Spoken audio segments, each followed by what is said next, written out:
Dr. Reimers. I'm going to be the director of the cardiac cath lab, which is opening this summer here. I've been a cardiologist for, unfortunately, 25 years. Right now, I'm the vice chairman of cardiology at Rose Hill Hospital. Soon to be full-time here as we make the transition. I wanted to talk to you a bit about the new high-sensitivity troponin Ts, which just got started here on January 13th. It's a very open lecture. I'm not going to bore you with tons of details. I want you more to understand the clinical implications of what this means. It's just a lab test, just like the old troponins, and how we use it to take care of our patients. Anytime you have any questions, please go ahead, feel free to ask. And also, towards the end, if you have any questions about the upcoming cardiac catheterization program, I'm happy to fill you in and let you know what's going on. So with that, I wanted to start with basically this I can't stand these scores personally, but I thought it's a nice place to start. Because the heart score basically is a way of trying to gauge somebody who's dealing with chest pain as to how significant it might be for a true coronary event, meaning acute coronary syndrome. Now, when I say acute coronary syndrome, I'm really talking about a spectrum. And the spectrum runs from unstable angina, okay, all the way to ST elevation myocardial infarction. Unstable angina defined as new onset chest pain at rest, chest pain that's progressing. So I used to be able to walk 10 minutes, now I can only walk 2 minutes, okay? Chest pain that is not getting relief with nitroglycerin, or chest pain that's occurring nocturnally or at night. You do not necessarily have a troponin leak with unstable angina. As a matter of fact, historically, everybody's called an NSTEMI when they've had a piddling troponin with the old troponin I, which I think is a little ridiculous. When I was growing up, the NSTEMIs were 2 times CK elevation. So, but regardless, many unstable anginas, you will not have a troponin leak, and yet they're still unstable, meaning that it implies that there is a ruptured plaque which has not yet caused a complete myocardial infarction, but is threatening to do just that. Patients like this do not go for stress tests. Anybody with an acute coronary syndrome goes to a cardiac cath lab so we can make a determination about what's really going on and fix it. It could be medical management, it could be a stent or stents, or we could refer for bypass surgery, just depending on what we find. The heart score is just a way to try to assess your patient appropriately. It starts off with the history, okay? And you get basically numbers, and then you add up the scores at the end to figure out, how significant it is. I think it's important to note that the troponin is the last one. Obviously, it fits nicely, T with the end of heart. But starting out with history, highly suspicious, doc, I'm getting chest pain, doing nothing, brushing my teeth. Moderately suspicious, doc, I can only walk a minute or 2 now, I used to walk 10. Slightly or non-suspicious, I've got a sharp pain right here, things like that, so big 0 for that.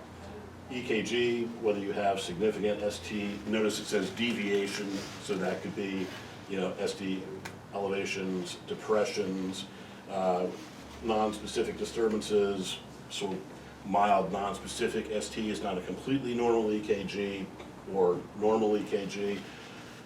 I would like to point out that patients who are having ST elevation myocardial infarctions of the circumflex artery can have normal EKGs.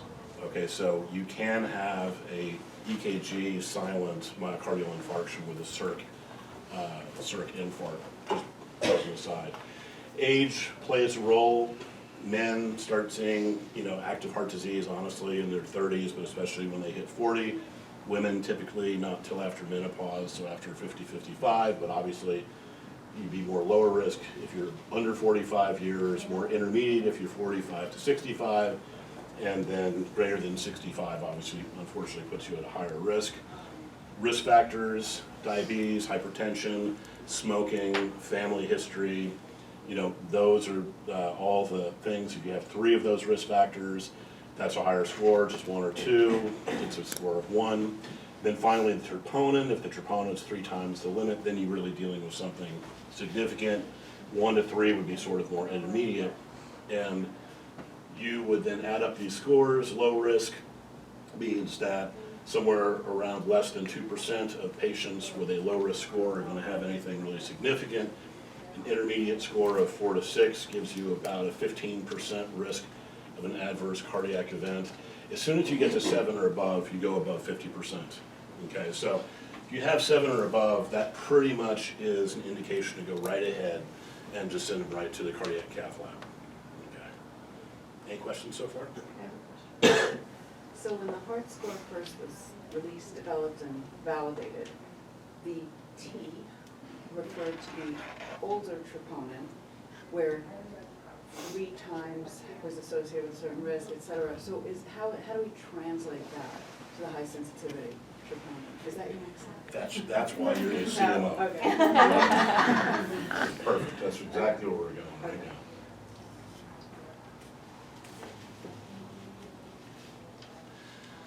I'm not going to bore you with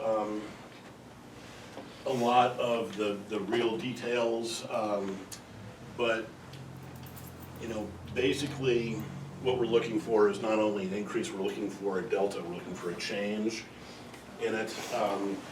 It does vary between males and females, and I have seen different, and I'd ask you to pitch in if necessary. Sure. Different, I've seen ranges of 9 or less for women is normal, 14 or less is normal for men. You know, this one is saying males 22, females 14. So I mean, whatever the score is here, I'm not sure, but there is a differential. That's what it is. That's what it is. Too. Okay. But does it say for females, does it differentiate on our lab? I don't think it does. No. I think I'm it's gonna have to look at it. 22. I think it does. It does, because we have 2 reference ranges. It's set back up. to 4 female? Okay. It's 14 for, 14, for females, I guess, and Because there was at some point, I mean, last week, It we was looked, 6 there to was 14. 22. and no. And now it was they're back? September, and now it's 14. Oh, I didn't see that. the reference Oh. range is, Yeah, I'll confirm. They have been, yes, they are specific, they're gender specific. So the old troponin I, you'd have these 0.001 or 0.02, and then all of a sudden it's positive if it's like, you know, 0.06 or, and it's like a minute little scale. This is sort of multiplied by 1,000, so just the numbers are bigger, but it's still a scale, and that's what you need to keep in mind.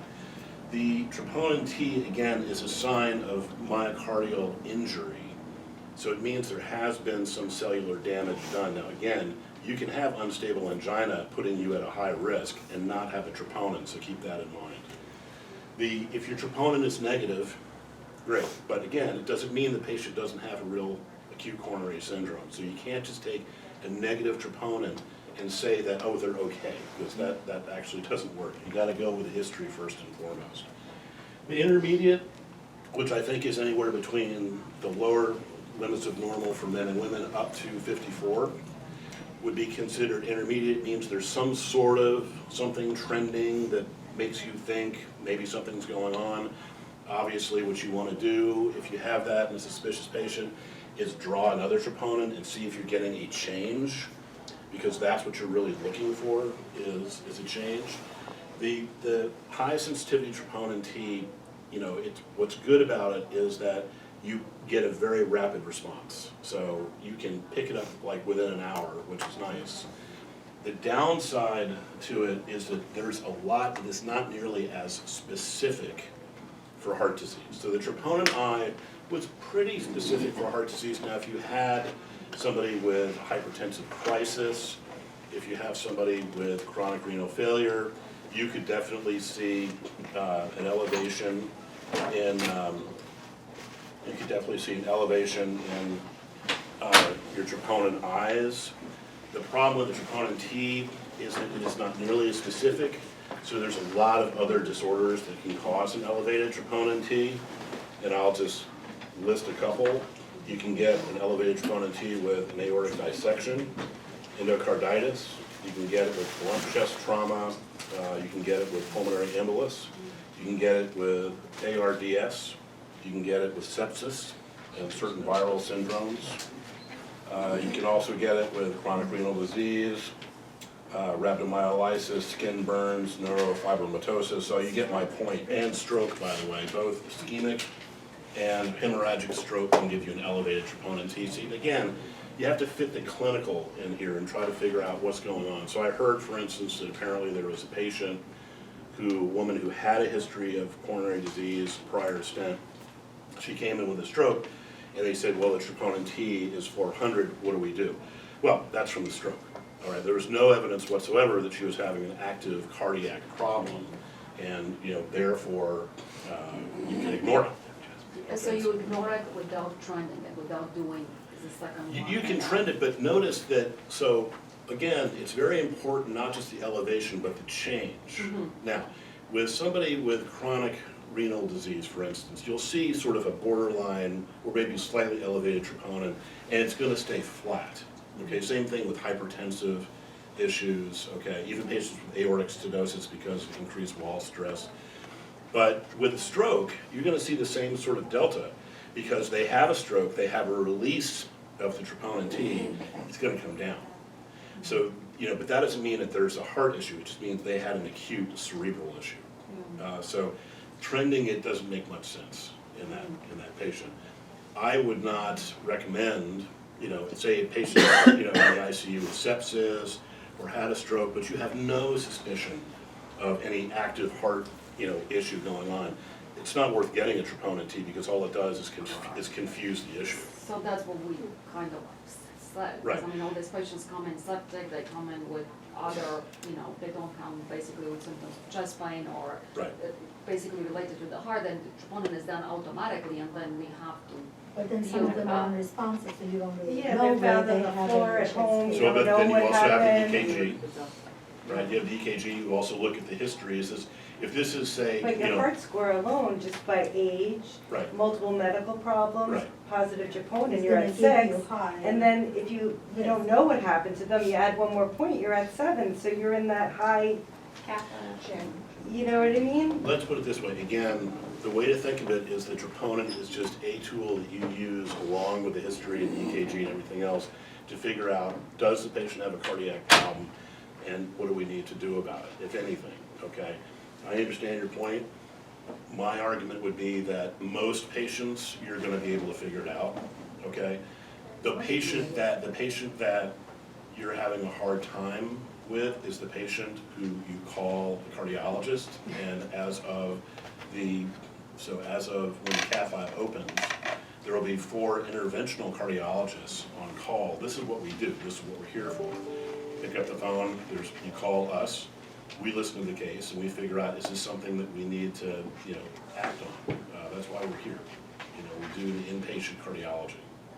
So we're here to help you make So maybe on those decisions. patients, you need the delta, so let's say that But patient even the comes delta, in. sometimes it's like goes up first, Yeah. like by a few points, and then you're like, oh, what did I do with that? I mean, I had 5 or 6 patients in the 80s, the troponin's in the 80s, 70s and 80s, fits the heart score, found it home on the floor, the troponin went up a little bit, and then it trended down, the 3rd one, and, we did nothing, which is probably the right thing to do, but how do you know? The fact they were on the floor, remember, rhabdomyolysis is one of the things that will elevate a troponin. So the fact they were found on the floor, they probably are gonna have elevated. But how do you know that they didn't have a heart attack and that's why they fell on the floor? Well, again, There's someone in the that's middle why right that's a good question. That's why we look at the EKG, but also that's why, when in doubt, you call the cardiologist, because, this is literally what we do. We In sit that here and figure particular, out. you could just check CPKs and see that there was Trending. rhabdo. Right. I think part of the problem here is that we still need to remember that it's not a diagnosis, it's just a test. Yeah. Exactly. And although it seems very different than our old troponins, how would have you handled that if it was the old troponin that came back as 1.3 or 1.4? You wouldn't have thought that they were having an acute MI, and you would have called the cardiologist and said, hey. Here's the 2 issues with troponin that I see. One is that it's a different scale. Okay, so that alone is confusing, the fact that it's a different scale. The second aspect is that because it's so less specific for heart, you're gonna see more elevations in non-cardiac syndromes. Okay, that's why I read you that exhaustive list, which also makes it that much more complicated. And it means that we as clinicians have to think like in the big picture, what's really happening with this patient. I agree maybe that patient had a heart attack and they, passed out, It's all right. whatever. Yeah. But, I mean, it's, again, that's why, I have a job. For example, my understanding, I'm a hospitalist, but as a part of the order set for patients who come in with TIAs and strokes, the guidelines recommend getting a troponin on all stroke patients. Obviously not the high sensitivity troponin, but this is what we have now.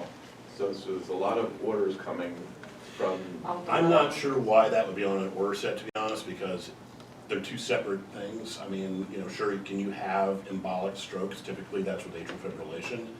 But, I wouldn't have that on an order set. I wouldn't be getting troponins on every stroke or TIA patient. It makes no Or sense. sepsis for them. So, Dr. Stumacher, Yes. what's your feeling about getting routine troponins on patients who are with sepsis?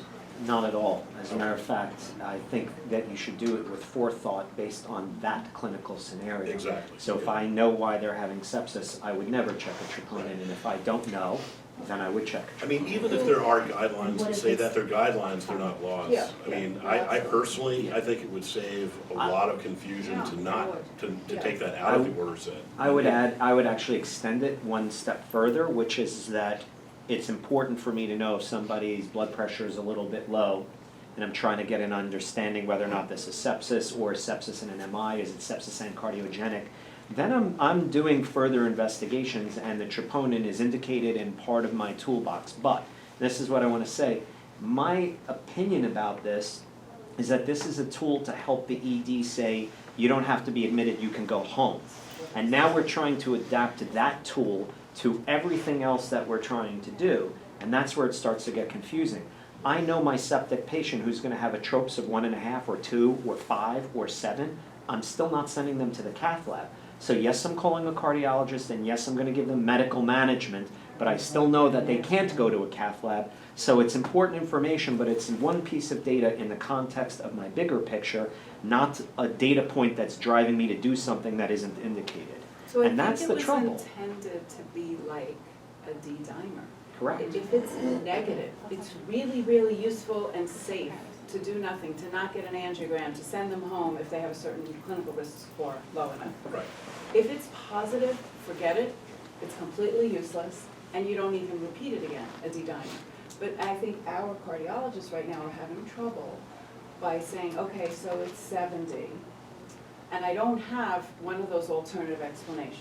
Like, they're not having a PE, they don't have sepsis, they didn't have a stroke, they're not, So why is it 70, and what is my risk of just ignoring Ignoring your it, heart, yeah. never getting a stress test, and saying, well, for some reason you have leakage of your myocardial, of your muscle, but I can't tell you why.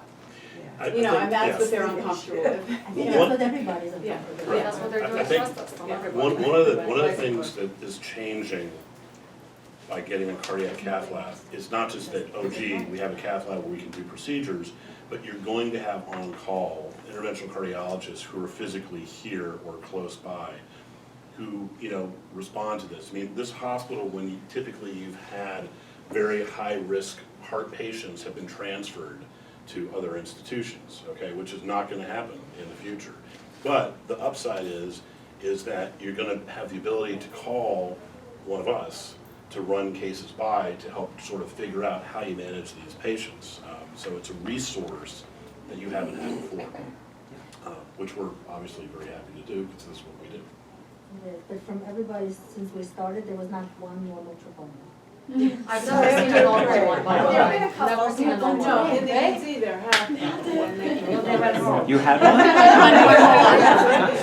one? It's a case report. You should write a case report. Nobody was normal. I'll say this. Which is another question, the post-op. It's a good point because everybody It's the who's same gotten thing, it's admitted context. has got some sort of medical issue that may make a troponin leak. I know. That's my biggest problem with this particular troponin T, is that it's so not specific. And so many other, I mean, literally, I read you a review of systems. I know, and it And seems it's- like everything is Right, so- naked in So, I mean, again, hence, it's really, it's a marker of myocardial injury, yeah, but it also is elevated in everything else. It's not a substitute for clinical judgment. You've got to apply the heart score, you've got to figure it all out, put it together. And also look for the delta. I mean, again, chronic renal failure patients, sure, they may have, 54. If it's not changing, because real, subendocardial infarctions, real ST elevation infarctions, you get a delta, you get a change, okay? Unfortunately, the same thing with a stroke, right? It's an event which occurs where you get a big release of troponin, then it's gonna go down. But you're looking for that change, that delta, to help guide, How big But are the should you? changes That's the that you're talking about? question. Is it like hundreds or? It was like 3 and 7. 3 and 7. That's Which, yeah, I also have a No, problem I- with. The delta is so small, I mean, it's like. I think most if of you it is have, not if you have a first troponin of 30 and it goes to 35, that's not a delta to me, even 37. I think that if you have one that goes from When they're 30 to algorithm, 60, I know, I'm just telling you my point of view, if you go from 30 to What is 60 the to delta? 70, that's a delta. 3 on the first and 3 and 7 then for the 6, third. I think that's what, So in the ER, their serial measurements to be able to send somebody home is baseline 1 hour and then 7 hours. no, 3. Three? Okay, so, That's the advantage of it, by the way, because it used to be 6. okay, so outside of the ER and where we are, how do we serially measure these? And are 2 measurements enough to give us the answers that we need with the troponin if it's going up? I would say, yeah, most of the time, not all the time, but most of the time. We said 1 hour Yeah. for And the 3 ED and 3 hours if they're an inpatient. Because the- the chest pain started more recently, so it'll take longer. Or if they're coming in from the outside, they've had it for a while, so 1 hour's enough. See, the advantage of this troponin is it's much faster than the troponin I, so you really can screen patients in a more expeditious way. So, yeah, 1 in 3 hours. Should be good. And don't forget, it's clinical not context, so even, Yeah. so Carl, I have a question for you, because as somebody on the floors, even if it's the ICU or the regular floor, you have someone who you don't have an index of suspicion of ACS, and then you get these crazy numbers, and you feel like you own the responsibility for these abnormalities. And then it feels uncomfortable because there's really no clear where to go or what to do. And pestering the cardiologist every time a data point is elevated is not what any of us want to do. That would be the easy thing to do, is to just call cardiology every time it hits this number. And nobody here wants to do that. So what's your advice? If we don't feel that this is an ACS situation and the numbers are elevated, do we still have to call you guys and cross the T and dot the I, or No, can we I- sit on look. it? Can we say, hey, this guy has a PE, yes, troponins are elevated in PEs, no, I don't think they're having an MI, and we're good, and do I need to call a cardiologist? I mean, I think it depends on your own level of, of confidence. So, everybody's got a slightly different level of confidence, and I think that if you clearly, again, patient clearly came, 22-year-old girl comes in with a PE, okay? It's not the heart. Right. I mean, you can rule that out right then and there. 45-year-old guy comes in with a PE and he's having chest pain, then you're gonna have to really look at the EKG and try to figure it out. And so I think there'll be a lot of cases where it's gonna be fairly straightforward. I think that, again, one of the keys is, if you don't see a changing troponin, or they're only minimally elevated, and the clinical doesn't fit, you really don't have to worry. But at the end of the day, if your comfort level is patient safety first, if your comfort level is not good, okay, then you call. You call us, and 9 times out of 10, we'll be able to hear the story on the phone and say, I'm not worried about this. And 1 time out of 10, we're gonna have to come home, see the patient and figure out what's going on. But that, again, that's a resource that you will have that you have not had before. But yeah, no, I don't wanna be called for every single patient. I guess, That's part of the problem. I But guess yeah, going forward, too, like he's saying, we have a response, obviously if you have elevated troponins, your outcome, maybe your cardiac risk increase, Yeah. Do we know that? Do we not know that? They don't know that. That's scary, and the So- research isn't, so, yes, you have What an do we- increased risk, what is but the even if, follow-up even if or- it was associated with an increased risk, like, if it's because they have a high blood pressure or a high LDL, you know what to do to reduce the risk. If it's high, it's just like, oh well, you know, you have an Yeah, increased so risk. what is the There's nothing else follow-up that do you can have to necessarily provide do. for Like, it these may be a patients marker. to make sure that, Right. you know, they're not out shoveling snow 2 weeks after they left you and actually have a heart attack, you know? I'll tell you that at Lennox Hill, we have a big group of dedicated physician assistants. And when the troponins came out, they were constantly calling us for patients with subendocardial injury when the troponin I was only intermediate. It was technically positive, but it was really not positive, like a real NSTEMI. But, you know, there was a lot of confusion. So, I mean, you're not going through anything new. I mean, I've seen this before with the old troponins, and it just took time for them to sort of get used to it and understand. Right now, you guys are dealing with a brand new test that's always abnormal for, you know, inpatients, and you're like, what is going on here? Understandable confusion. As with time, you know, you'll, you know, get used to it more and more. Yeah, and I think one good thing would be to just eliminate checking it on patients that. Well, see, I think that, you know, stroke and sepsis, there's just no That's reason what for I that. Just don't send it. Yes, Just exactly, don't send it. but Lisa, and I'm glad you're here, I mean, it's just a lot of the patients that come from the ER, they have it Yeah. checked for no, I And had a for us patient with GI also. bleed, Right. just check it. Anemia, if people get it, GI bleeds, it just cannot. And by the way, And that's what we're saying. severe GI Unless bleeds will they're have an checking. elevation of Exactly, troponin. yeah. So, But that Or triggers, you know, post-op our, you know, they patients come with upstairs and then we stroke. have these numbers, they're all in yellow, they're not red, but they're Yeah. yellow, that's how we call them now. right. They're not white, they're yellow. And what do you do with yellow? I mean, it's just, you keep following it, and then the cardiologist comes, the patient ends up having a stress test. I mean, I'm telling you, the amount of stress tests that we did in the last 2 weeks is, I mean, it increased exponentially. And, you know, some of them, do they have any, you know, positive results? I mean, actually, I had a patient that, you know, was actually accepted from a influenza or coronavirus, I forgot what it was. And, you know, he had a minor increase and ended up having a positive stress test. Yeah. So, you know, it's very hard. But he had a So- positive stress test, but that doesn't mean that he had active coronary disease. The stress test can be wrong too, right? So you have to, like, for instance, Well, if you have an elevated troponin and a positive stress test, you're kind of. yeah, well, that's, yeah, obviously, but the point is that if you have a real elevated troponin, you're seeing a real delta, that's not a patient you send for a stress test, that's a patient you send for a cath, given the right clinical scenario. Yeah, it wasn't the Okay. right scenario, that was the thing, because Yeah. the, you know, the guy came with completely. But let me flip it without the other response. side, okay? If I've got a 22-year-old woman who comes in with atypical chest pain, okay, and she has, you know, an intermediate troponin, I'm not gonna send her for a stress test. Because if that stress test is abnormal, it's a false positive. And then I'm almost stuck sending her for a cath, which I'm not going to do on a woman who's got less than 0.001% chance of having coronary disease. So again, you have to know your patient subsets and look at the clinical scenario. And remember this just tool, and for all, don't order it. Exactly.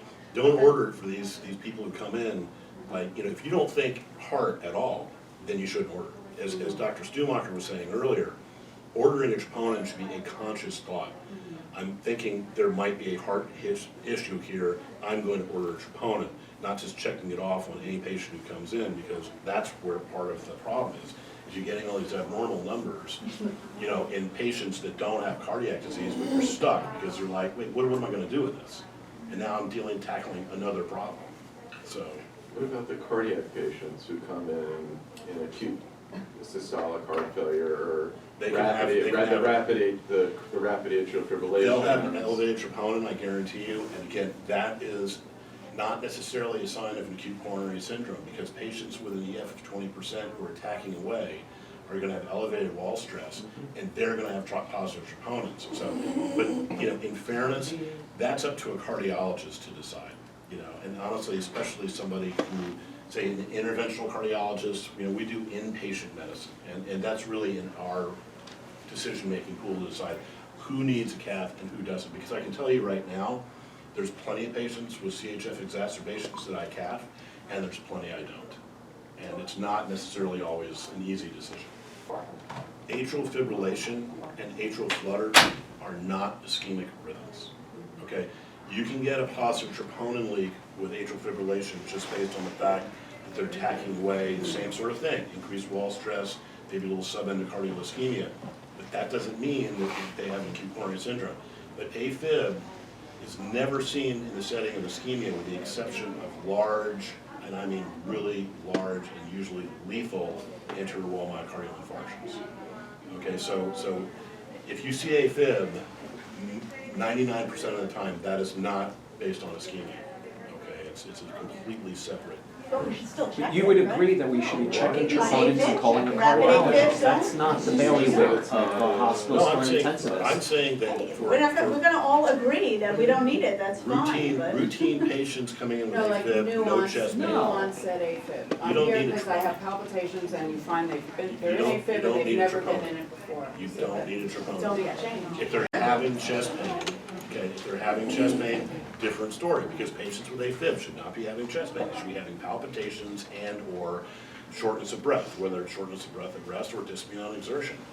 But again, AFib and AFlutter are not ischemic rhythms, and 15% of the population, both men and women over 65 years old, get atrial fibrillation.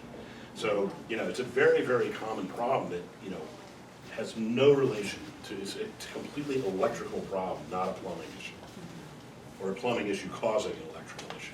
Ischemic rhythms, honestly, ventricular tachycardia, ventricular fibrillation, okay, sinus bradycardia can happen with inferior wall myocardial infarctions.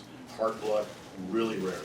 It's very rare to see heart block. Again, those are usually inferior wall myocardial infarction, but, the big rhythms that are ischemic are VTVF. Basically, you said unless there's like a chest pain and a shortness of breath and the clear symptoms of heart, then you should check troponin, otherwise not. Yeah, I mean, again, Maybe that's very vague. I will say this though, just to be, and I'm not trying to confuse you, but there's two classes of patients you have to be a little careful with in general. One is that women, and this is very well documented, women can show up with slightly atypical sounding chest pain. And you gotta really kind of look at the risk factors, okay, for that. The other one is diabetics, because a lot of diabetics get ischemia and they don't have chest pain. And here we go back to like every other patient. Right, so, but again, look at the other issues here. But that's Most what you check diabetics, against most, correct, that's where you look, if you end up getting a troponin, you get another one and you see, well, is there a change? I mean, if you get one, you're almost certainly committed to getting another. If it's, yeah. Right, unless Well, it's like unless less it's than negative, 6, yeah. yeah. Right, if it's negative, don't worry, if it's, slightly elevated or elevated, then yeah, you're probably obliged to do it. But hopefully you didn't order it just as a routine order Right. set, you ordered it for a reason, because you had a concern that there was a cardiac issue. What do you call a real delta? 100? Well, no, a former uh, slide said, 6. I know. And I gotta be honest, I don't agree with Six that. is still little, I mean, It's, it's I like. mean, to me, a real delta is like it goes from 30 to 60. Yeah, You know, that would- it's The just- company just gave 15 us or those 20, cutoffs, the company gave us that out. And you know what that's called? It's called medical legal. Yeah. They're trying to Yeah. make Well, sure that's- that they yeah. don't get sued, and because that's a little silly to me. There's no real difference between 30 and 36, I'm 36. sorry, it just isn't Yeah, in my book. exactly. So, but, again, you're looking for a real percentage change. Say a patient is being trained to peak. At Lenox Hill after this transition, did you ever notice that they started sending more CKMBs? So what do you mean trended to peak? And say you had a patient with chronic troponin elevations, you had some index of suspicion, you send it off, it's elevated, a repeat comes back elevated, and somebody is trending this until it peaks so you can get a stress test the next day. We Well, had- I wouldn't trend it, what I would do is you get the second one and you'd see if you have a delta and if it's going the wrong way, then you do something definitive. So, like, we don't really care so much, in the old days with people with myocardial infarctions, you used to talk about, well, how high was the CK, and you base reperfusion on how fast it washed out, okay? It's honestly a little useless, it was more of a sign of reperfusion than anything else, and we also found very quickly, like, do not send troponins after coronary interventions, because they're always positive, Don't trend them, because the state will nail you for that. If you're gonna trend something, trend the CBK. I wouldn't ever look at the peak, or you're just looking for a trend, you're looking for a change. You really should never have to order more than 2. And then you make your medical decision and you figure out, like, what am I gonna do about this? I mean, total 3, you mean? Two. The initial one and 3, right? So that's the third one. No, 1 and an hour. No, Yeah, no, say no, 1 that's hour, like 3 1 hour. Yeah. And then you should be able to make up your Three. decision about what you're gonna do That clinically makes it to three. take care of it. The algorithm says 3, so. The algorithm Baseline. does say three. I'm saying 2. You do 3 if you want, but, 2, you should But be for able the to. 0 and ER 1. it's 2, correct? In the ER, It you do depends 2 on- and then you send them It home. depends on when they had their chest. Yeah. Because if you get it too close It depends together on the from the number. chest pain, you haven't had enough time for it to, it's why we don't get a repeat head CT for subdural bleed 1 hour after they got the first head CT. Right. We haven't had enough time to see if something's changed. But in the EZ, if the baseline is negative and. Right. and Which is some rare. Low heart And their score, chest pain is baseline more than negative, 3 hours away. Right, 1 Then you hour do 1 later, hour, it's but if still it's negative, less you're than done. 3 hours, You're then done. you're waiting the Yeah. 3 hours. Yeah. And it really, that's what's confusing, is that people aren't paying attention to the fact that the delta has to have had a reasonable amount of time. And so it's 1 hour if their chest pain has been more than 3 hours before they showed up, and it's 3 hours if it's less than 1, or do I have this confused? Because I've looked at this a million No, times. no, that's exactly how it is. Right, so If the the point chest is we want 3 hours. And we don't want 6 hours if they were 3 hours before they showed up to the ED, and then we wait 3 hours, that's 6 hours. For you So guys, the it's 3 a hours 3 is the hour. beginning For and the us. 3 hours at the end. But it matters to us because sometimes we're the ED, like whatever you Like, guys they get the see pain happens up to on the us floor. here on the floors, and maybe they didn't tell anybody, and by the time you round it on, yeah, I had chest pain 2 hours ago. And you take this seriously because they're a high-risk person or they have a heart score. So it's not just an ED perspective. The floors have to know how to do it just like the ED does. And you have to understand the reason for the difference between the 1 hour and the 3 hour. The point about the trending is a really good point, because if it's going in the wrong direction, you've decided this is a high-risk person, and now somebody, a cardiologist, needs to determine what to do next. You guys, all you need to do is determine to call the cardiologist and say, hey, this is a real player, real good story, good heart score, troponin's going up, what do you want to do? But I think you can know that already at an hour. I mean, if at an hour it Yeah, gives you the you're right. delta Most of the that, time you you should know, be able that to. it's I think, so reasonable. take home Yeah, points probably. for what is a pretty big topic is, again, think of troponin as just a tool to be ordered for the right patient, okay? So if you think maybe there's a cardiac thing going on, then order troponin, don't get it routinely, for sure. If you have one that's slightly abnormal, trend it and see if it's flat, you really don't have to worry. If it's trending up significantly, that's, of more concern. If you have questions, then, starting July, you call one of the interventional cardiologists. Between now and July, you call Dr. Stumacher. Please do. Is there a correlation with, like, either a high heart score and you, had an obscene, is there a level of troponin that is so positive, and can that correlate to a significant amount of damage? Is there a So correlation to again- damage and level? Yes and no. Yes, in the sense that obviously the higher the number, the more damage there is, okay? There's more release of troponin with more myocardial injury, okay? But it's really meant to be a marker of to do something or not do something. And I would remind you that you can have the patient who has got, he's over 65, he's got a classic story, for chest pain, all right? He's got EKG changes that are worried, and his troponin is 0. Do I cath that patient? You better believe it. So you can have a patient with a real acute coronary syndrome that's got a troponin of 0. So that's where, if there's confusion about it, that's where you call the cardiologist. No, to go back to the question Dr. Crowley had brought up though, for the heart score, so this normal limit, we don't actually have an answer for that question then. The 3 I mean, and so what's the 3 times, For the what's the T 1, and the heart. 2, What's the so T? that's, I mean, Yeah. that's If what it it's boils over down to. 54, then it's definitely considered abnormal. Am I right about that? Was the, So we no, have it was set- we have it set at 52. 52, okay. Right, so with TB, it's 104 is 2 times normal, is that what? Is that what we're saying? Or No, 16, I or think 16 that was times sort of the Yeah. old CK days. Yes, so. I would say that any score that's over 52 is considered abnormal. Between, 10 and 52 is that intermediate range where it's kind of, you really look at the clinical factors. Over 52, you got a high troponin. Well, what caused it? PE, sepsis, GI bleed, stroke, or heart. And that's where the clinical stuff comes in. That's also where you trend it. unless, you know, if I have again, a 22-year-old woman, she came in with a PE, somebody sent a troponin and it's 100, I'm not gonna repeat it because I don't care what it does, all right, with a patient with a stroke, because, you know, there's no heart issue here. But you're gonna have a really abnormal troponin. You know, 65-year-old man with an acute STEMI.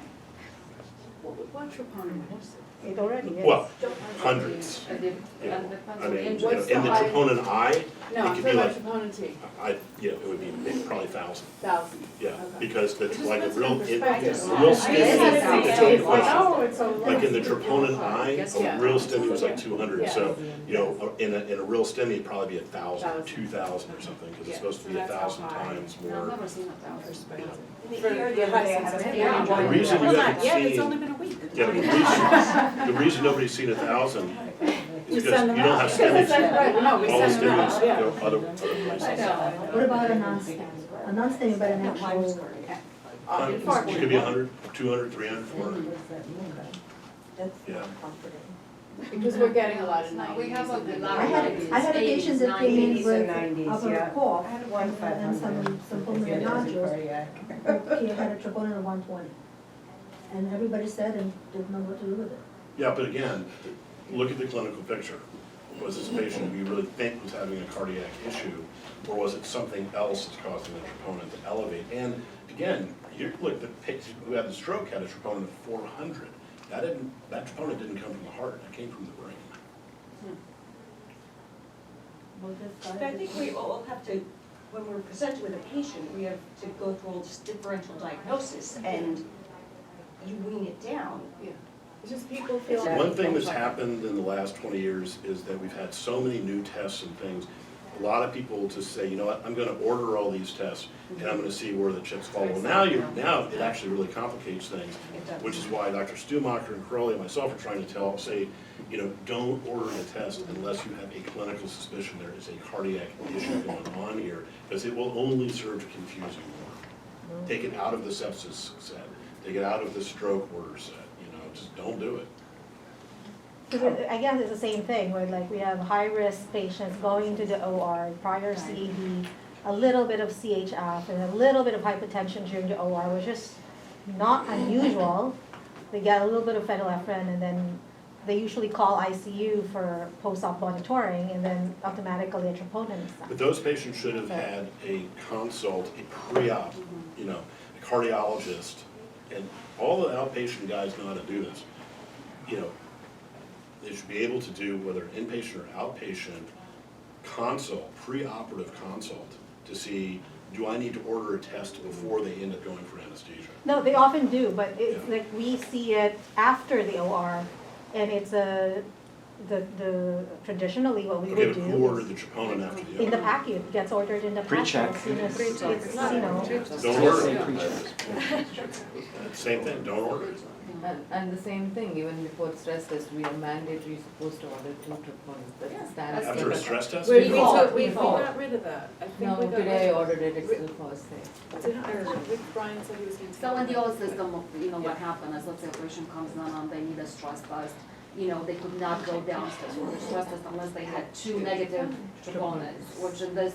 Oh, you mean we have- before doing Before, the the stress? I old see, system, yeah. the old, Yeah, that, see, again, okay, so why are they having the stress test? They're having the stress test because somebody has an index of suspicion, hopefully, that there's a cardiac Like a issue. pre-op But they clearance. don't want somebody who has some endocardial infarction to go on a treadmill, because if they're walking on a treadmill and they had a real endocardial infarction, that could become real ST elevation infarction. So you don't wanna precipitate. We understand the reason why it was there. No, What but do we do now? it's not related to the stress. Normally, if somebody came in with chest pain and you decided your risk was high enough that you're going to admit them and do a stress test, you've ruled out your thought of that they had an acute lung. Like, shouldn't that have already been done in the ED at baseline in 1 hour? Yes. And those are negative, you don't have to repeat them just because you're ordering. a No, stress no, test, this right? particular case was more of a pre-op evaluation, echo is abnormal and I want to check what it is, but then it still asks for those 2 troponins yeah, to so be we have done. to fix that. So, That should have- I don't know why. I mean, honestly, in a lot of ways, even though this is very disruptive, you know, this change is kind of good, because collectively it makes everybody think about this a little bit more, and it makes us limit just ordering these things or carte blanche for everybody, because that's wrong. So, you know, eventually this won't be as nearly the headache that it is right now. It's a change, definitely. Any other questions? We'll get through it. We'll be all right. How long have you guys had it at Lennox Hill? We haven't, we're still using the eye. LIJ. LIJ has LIJ. But, as I said before, we still get plenty of elevated troponin eyes that are also not necessarily from the heart, especially chronic renal failure patients. And they were, when the troponins came in, same thing happened. Everybody was ordering troponins, and I said the same thing back then. Stop ordering them, you know, just order them if you have an index of suspicion. That's the. When it's But indicated. still, chronic renal failure, troponin I gives you a troponin of 3, 4, 5. But if you in chronic renal failure get a troponin of 10, 20, you know something else is going on. You don't usually. That's true. So. Yeah, that's right. When we have, and we know that. But you have to have that index of suspicion, right? Right. You're not gonna get a troponin on every patient with chronic renal failure, no chance. No, I think in other words, No, it's but very hard to we- know, because before, you know, with the old troponin, let's say on a renal patient, they, you know, with the cutoff being, let's say 0.7, like it was before, a patient would have a 0.6, and say, or 0.8, okay, fine. And then it would 2 be and 3 10. sometimes it can be, just Yes, like BNP can be Exactly, elevated. but now you don't know what that Yeah. kind of okay is. But Is maybe it you'll get 90? used to Is it as you 100? use it. Right, Exactly. but like for instance, in the old troponin eye, if you had a troponin of 10 in a That would be- dialysis patient, that's a heart problem. That's what Yes, we were that's what saying, we're so when saying. we got a That's- troponin of 10, That's we right. knew it wasn't a renal failure. Right. Now we don't know which one is a Well, you have to get renal- used to the range, because That's why it's we're just the asking. Yeah, range. that's What is the what we have range? to- Where, Well, is it I would okay or say, it's not? I would say if you have a troponin T, you know, of 30, 40 in a chronic renal failure patient, that indeterminate area, you Not know. too. But if it's 100, You if it's still- twice 52, that's of concern. Yeah, so I had actually a patient quite a 90, so she came in with chest pain, and stayed with this patient on dialysis, and for the chest pain, which chest pain was not, you know, the classic, okay, so it wasn't a 2 or maybe it was 1. She was in rapid AFib, which she does that intermittently. So I think her CAR score maybe came out to 5. So anyways, the troponin was 90, okay, the first one, no EKG, no SD, depression, nothing, no changes with that, so rapid AFib. So the delta actually, if, you know, if I look back now, the delta was probably 7, okay, it wasn't 6, it was a little bit elevated. So she had 3 and it stayed like 90, 95, or not 100, the highest was 100. So, and she was stressed and there was nothing on the stress list. So, you know, so that's the thing, I say maybe that patient, and by the way, she has cardiomyopathy, her EF, I think it's 30%. She had So- multiple reasons to have elevated troponin. So maybe her But she did baseline come is with chest 90, pain, but so- when she comes back now, if she ever has it and she's still 90, maybe that's woman's, you know, So normal we're or. gonna have to put a I baseline and don't everything. know, I mean, it's. That's what's gonna happen, is you Right. guys are gonna become comfortable with the numbers as you use them, just like we became comfortable with the troponin eyes. Yeah. You'll become, comfortable with what the numbers are. So I just sort of have a political landscape question. We have people that come in with indeterminate troponins, decent story.